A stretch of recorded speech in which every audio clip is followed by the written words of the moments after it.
আসসালামু আলাইকুম। এই দেখেন দুইটা গরু কিন্তু বিক্রি হয়েছে। এই যে এটার সাথেটা দুইটা গরু বিক্রি হয়েছে। চাচা এটা কত বিক্রি হয়েছে? 29। এটা কত? এই দেখেন 29,000 টাকায় বকনা গরু। এই যে এটা বাইরে একটু যাইবার নেই। এই দেখেন এইখানে কিন্তু সাইল মানে টাকা বাজারওয়ালার কিছু দেওয়া লাগে, মানে 500 কইরা। গরু যে কিনে সে 500 আর যে বিক্রি করে সে 500। এই দেখেন এই গরুটা মাত্র কিছু টাকা বিক্রি হয়েছে। বর্ষাকালের দিন গরুর দাম একবারে কম। খড়টরের জন্য অনেক কমে গেছে।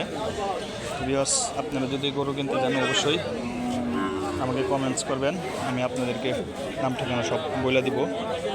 আজকে এই পর্যন্ত, সবাই ভালো থাকবেন। আল্লাহ হাফেজ, আসসালামু আলাইকুম।